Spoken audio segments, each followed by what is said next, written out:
Action. Assalamualaikum warahmatullahi wabarakatuh. Waalaikumsalam warahmatullahi wabarakatuh. Perkenalkan, di sini kami dari kelompok 2. Nama saya Elmia. Nama saya Muhammad Hanif Mansuri. Nama saya Muhammad Rizky Yusran. Nama saya Muhammad Fauzan Abdullah. Nama saya Fauzan Cipaha. Syifa Nurwana. Di sini kami akan mempresentasikan tentang masalah yang kami bahas, yaitu pengaruh teknologi terhadap etika dan gaya hidup anak muda. Sebelumnya, kalian pernah gak sih kayak merasa diri kalian tuh adalah salah satu orang yang tertinggal di dunia ini karena nggak mengikuti tren yang ada? Sering kan, apalagi di zaman sekarang yang kayak semuanya tuh serba cepat dan canggih, yang bikin kita tuh jadi kalau misalnya sekali ketinggalan tuh bakal merasa iri banget dan kayak merasa kayak oh my god, aku banget gitu yang paling ketinggalan. Nah, perasaan yang kalian hadapi itu merupakan perasaan fear of missing out, yang dimana kita tuh takut akan tertinggal oleh sesuatu. Nah, fear of missing out itu adalah menjadi salah satu pembahasan yang akan kami bahas di presentasi kali ini.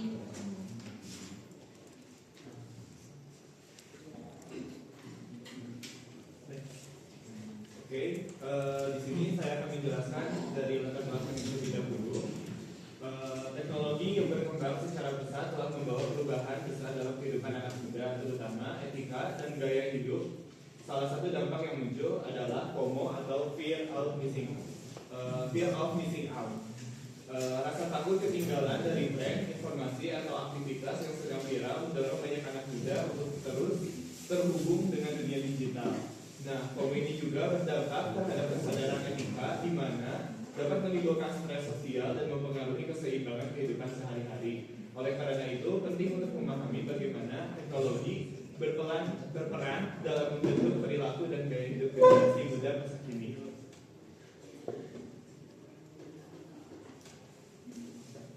Oke, untuk penjelasannya, hampir sama yang tadi sudah dijelaskan sebelumnya. Jadi fear of missing out ini tuh adalah rasa cemas atau rasa takut kita terhadap sesuatu yang sedang terjadi gitu, sedang ngetren di situ. Nah, kalau misalkan ditanya ini adalah sikap atau sifat seseorang, bukan. Ini bisa dibilang sebagai godaan lah, sebagai godaan kita sebagai manusia. Kalau kita tuh takut, singkatnya takut kudet gitu, takut kudet ketinggalan sama orang lain.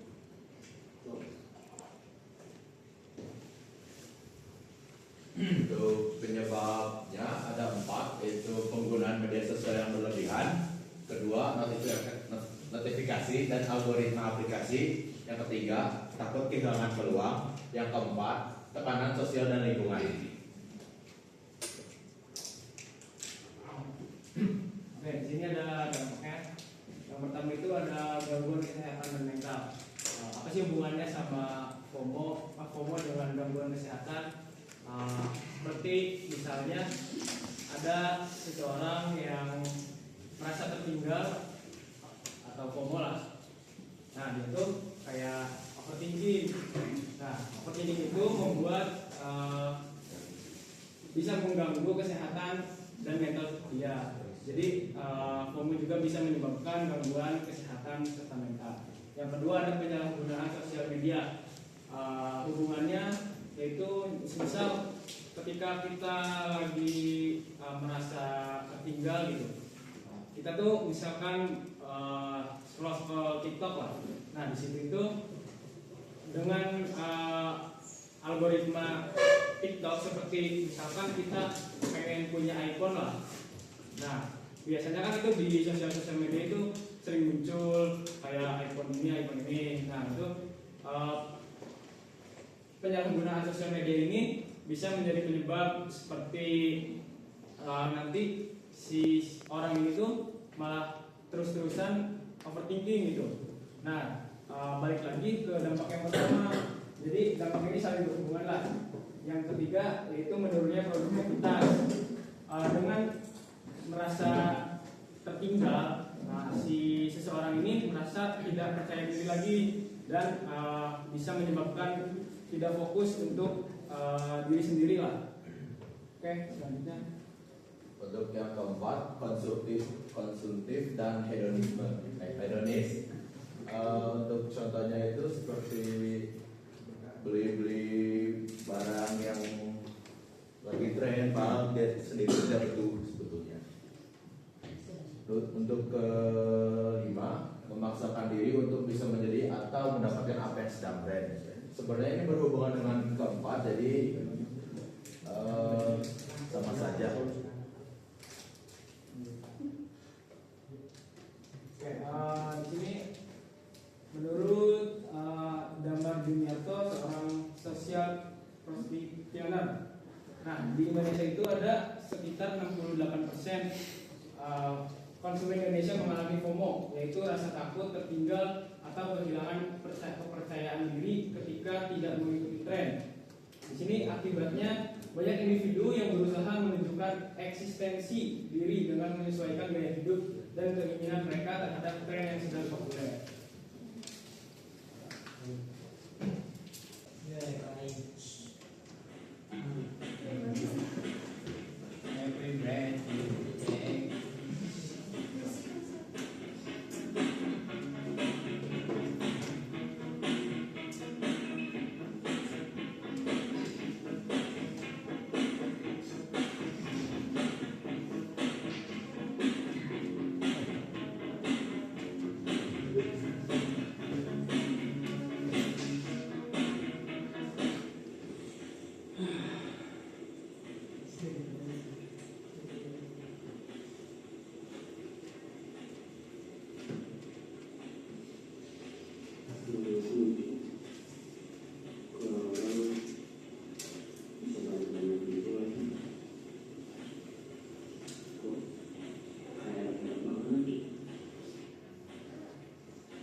Setelah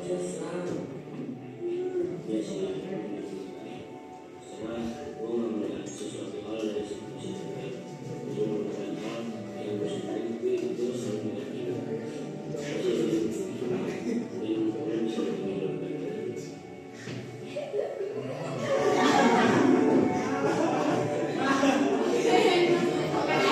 Mungkin aku jelasin dikit ya. Jadi di video itu dimana ada orang yang dia tuh kebahagiaannya tuh diukur sama jumlah like di postingannya gitu. Jadi dia berusaha buat gimana caranya biar gue bisa dapat like banyak dan aku bahagia gitu. Jadi tanpa like itu dia tuh hidupnya tuh suram gitu. Oke, baik teman-teman, selanjutnya dari proyek yang sudah kami riset, kami memiliki beberapa solusi yang bisa diterapkan. Di sini kami mengambil 3 poin solusi. Yang pertama itu adalah solusi literasi digital untuk pengaturan teknologi. Jadi di sini maksudnya adalah solusi ini untuk mengurangi perilaku FOMO atau fear of missing out dengan cara yang pertama yaitu meningkatkan pemahaman tentang cara kerja media sosial. Yang kedua, meningkatkan dan mengajarkan batasan penggunaan teknologi. Yang ketiga, mengajari cara menggunakan gadget dan media sosial secara sehat.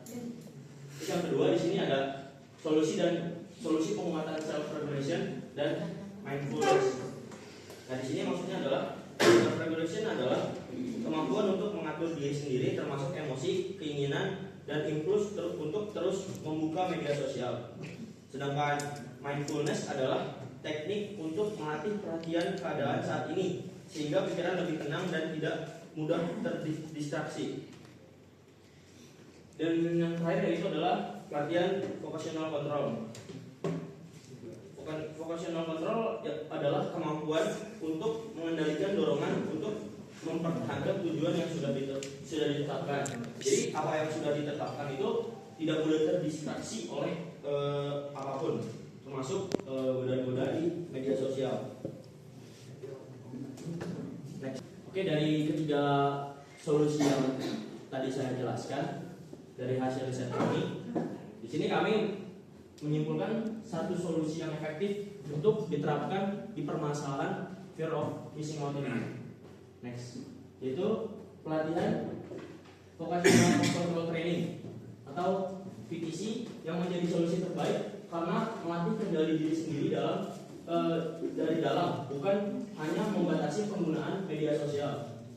Vocational control training ini membantu individu mengenali dan mengatur untuk impuls, mengecek like, menghentikan kebiasaan membandingkan diri secara berlebihan, serta membangun rasa percaya diri dan kebahagiaan yang tidak bergantung pada validasi digital dengan perubahan dari dalam.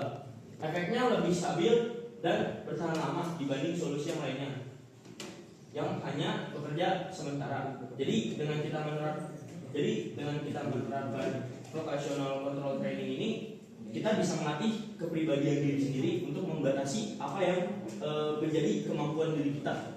Karena yang tadi teman saya sudah jelaskan, dengan godaan-godaan di teknologi yang sudah ada sekarang, apalagi media sosial, banyak kemampuan-kemampuan yang sebenarnya tidak bisa tercapai. Jadi ingin kita capai karena ego yang belum terlatih. Dengan membiasakan pelatihan vocational control training ini, kita bisa menjadi lebih sadar terkait dengan kemampuan dari diri kita sendiri. Seperti itu. Next.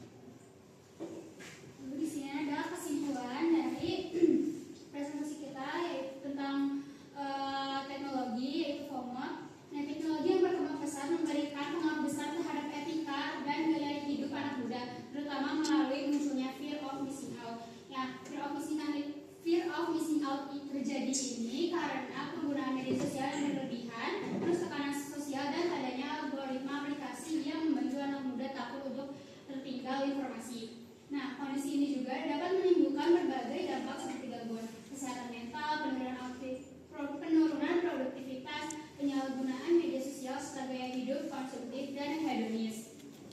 Terus di berbagai solusi juga tadi ditawarkan, namun vocational control training ini atau VCT dinilai paling efektif karena berfokus pada penguatan kontrol diri dari dalam. Nah, VCT ini membantu individu untuk mengatur impuls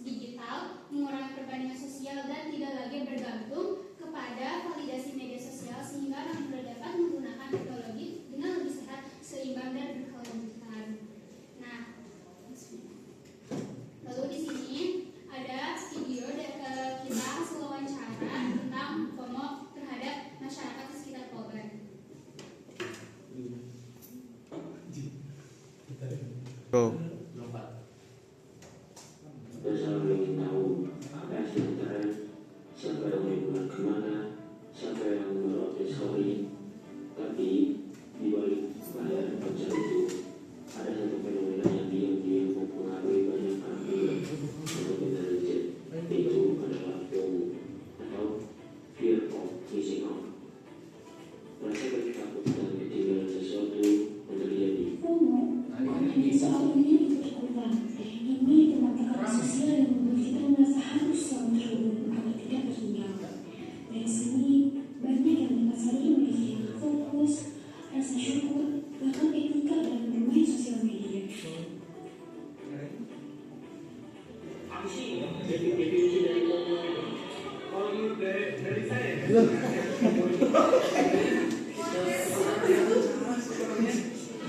yang tidak mau ketinggalan dari saya.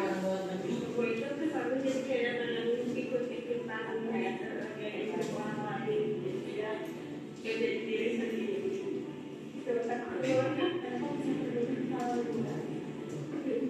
selalu bisa terjadi karena hidupnya tidak punya pegangan hidup orang sendiri gitu. Jadi aturan itu orang lain kita terlalu kayak banyak kurangnya kayaknya. Insecure mungkin ada yang punya insecure ya. Gimana pokoknya manusia yang hidup bersama anak muda mereka Indonesia Tidak takut ketinggalan zaman dan tahu validasi kayak terlihat perfect di mata orang lain padahal itu bukan dirinya sendiri. Kan harusnya dari diri sendiri juga. Tapi kan dalam saya aku ngomong Ngomong kayak apa ya? Iya, belajar tentang belajar edukasi gitu. Dia bisa sih kayak gitu. Kan dia juga bisa belajar. Berarti ngobrolnya lebih ke hal-hal dari ngomong ini dia jadi beli barang itu juga kayak gini kayaknya. Jadi diri sendiri.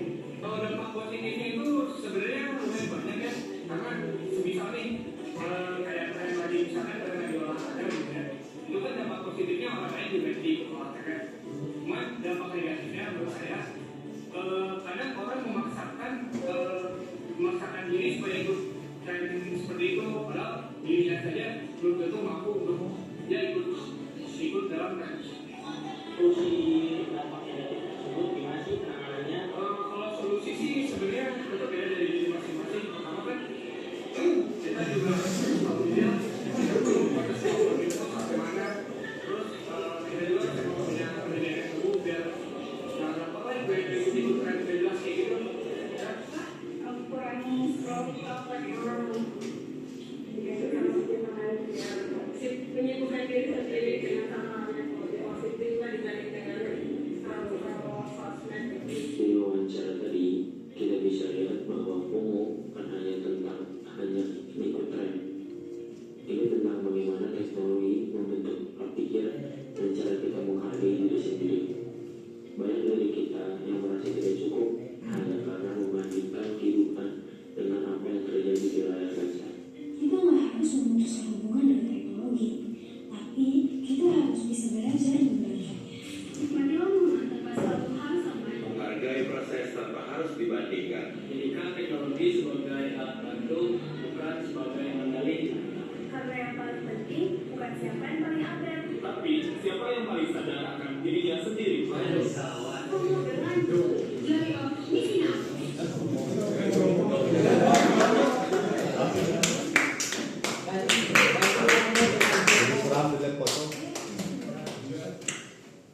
Guys, sekian presentasi dari kita sebelumnya ada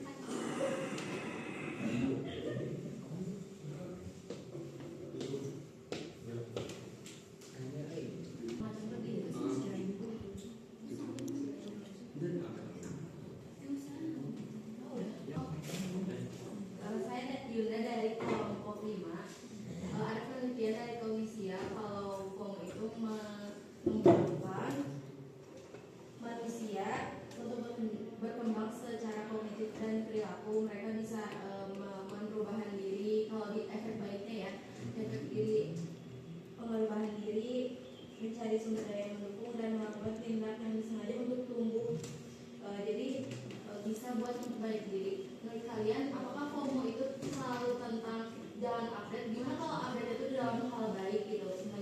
Ih, nawan pada udah tahu kiat sih, tapi aku belum gimana kalau FOMO tentang itu. Menurut kalian, apakah FOMO itu selalu arah yang buruk? Apakah gimana? Terima kasih. Sebenarnya ini untuk semuanya atau siapa? Ditujukan buat siapa? Ya ini pertanyaannya. Semuanya Jawab satu-satu. Satu jawaban jadi kalian berempat. Oh, Ada lagi nggak yang mau bertanya? Ada yang mau nanya lagi? Ya. Jadi nama saya Nasya dari kelompok 6. Mau tanya, kalau misalnya apa namanya FOMO itu ada pengaruhnya nggak sih dari lingkungan gitu? Terus kalau misalnya kita FOMO,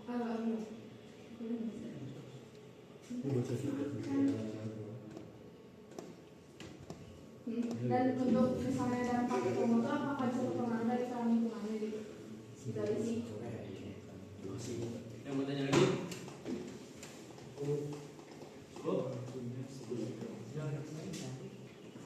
Oke, kalau ada yang mau bertanya lagi, izinkan kami berdiskusi terlebih dahulu, lalu nanti kami akan memberikan jawaban.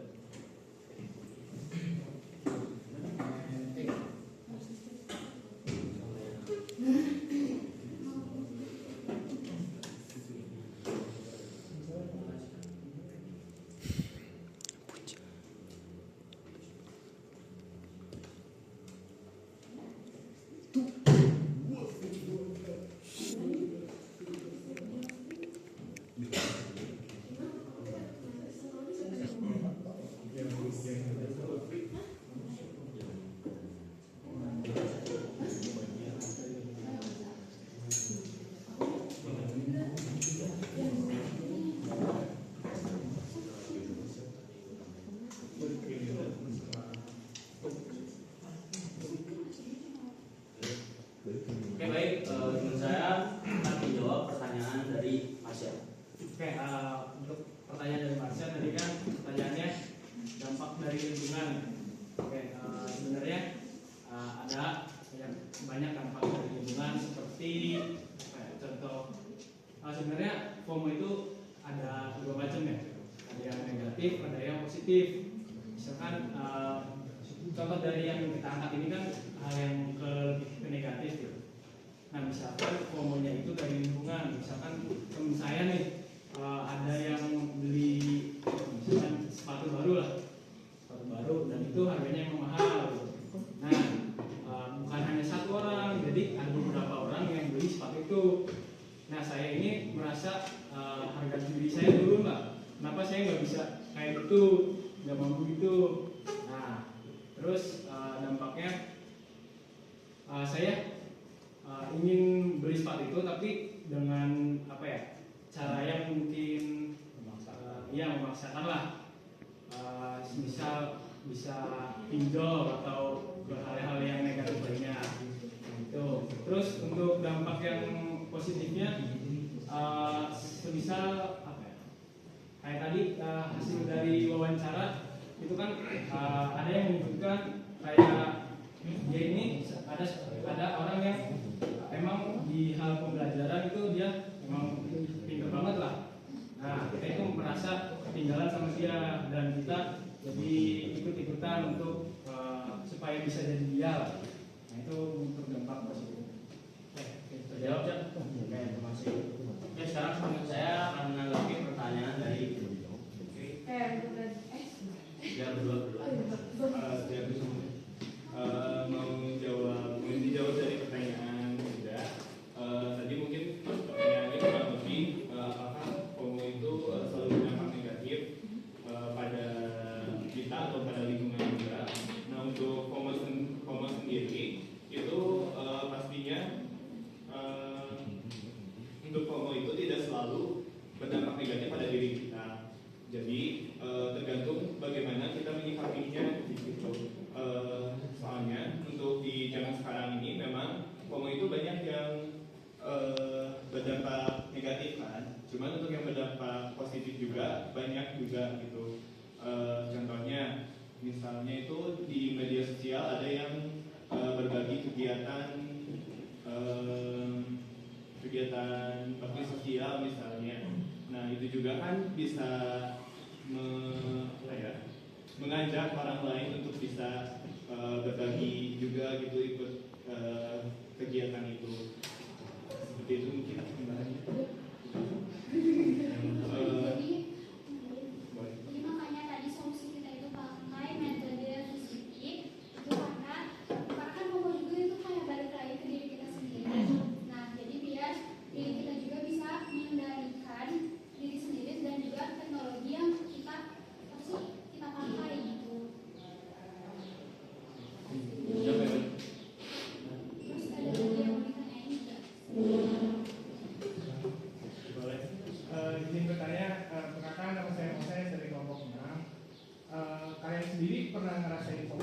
misalkan dalam situasi itu, gimana kalian mengatasi perasaan FOMO itu? Enggak sih, cukup gitu aja.